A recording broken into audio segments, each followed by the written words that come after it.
It's a beautiful spring day here in Kyoto. It's around 21 degrees, so it's very comfortable. I guess back in my home country, England, it would be in the mid-teens.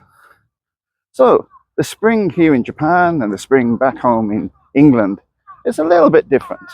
Because both countries are in the northern hemisphere, there's really defined seasons. Both countries have very defined seasons.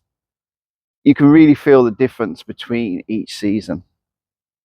I love the Japanese spring, it's fantastic. But I do miss the British spring. In many ways, the UK and Japan are very different, but also very similar. I guess the similarities come from the fact that both countries are island countries in the northern hemisphere.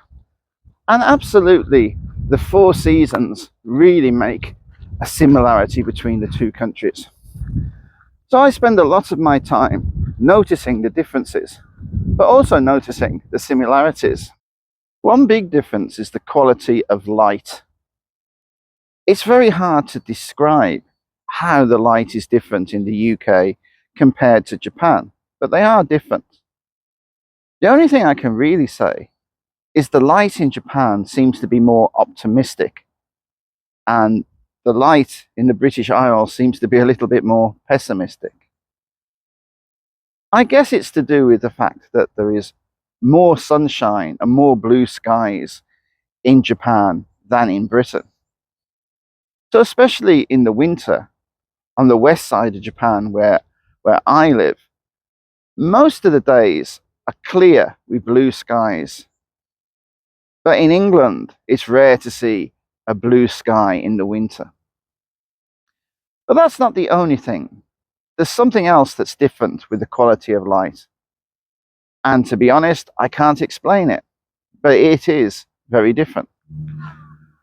But now, as we approach the spring equinox, and also when we approach the autumn equinox, something about the light in Japan and Britain becomes the same just for a short time.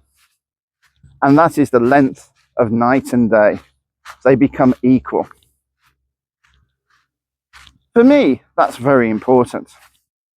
I have spent 23 years out of 59 years living here in Japan.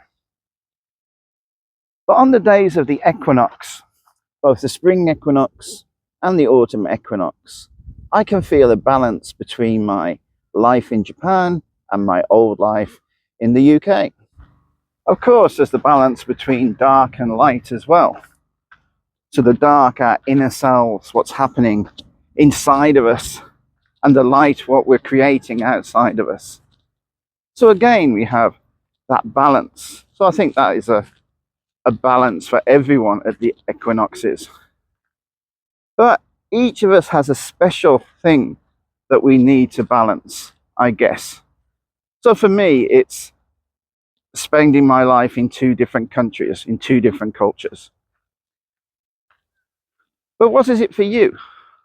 What is it that comes into balance at the spring equinox and also at the autumn equinox?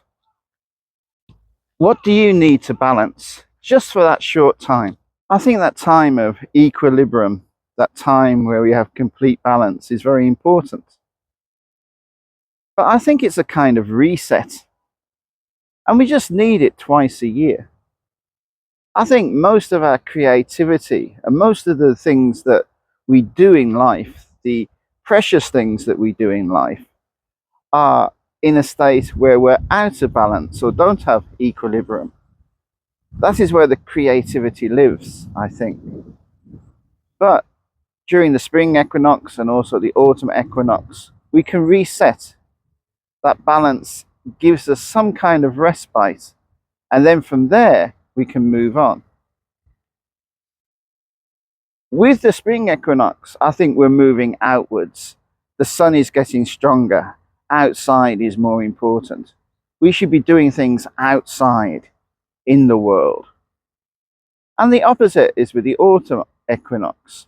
We should gradually move inside, do things at home, look inside ourselves.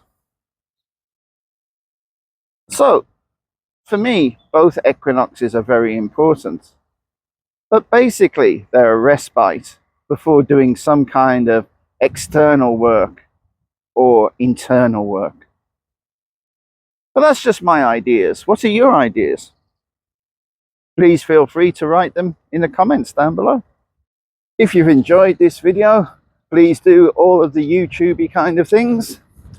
Thank you very much for watching. Blessed be. Bye for now.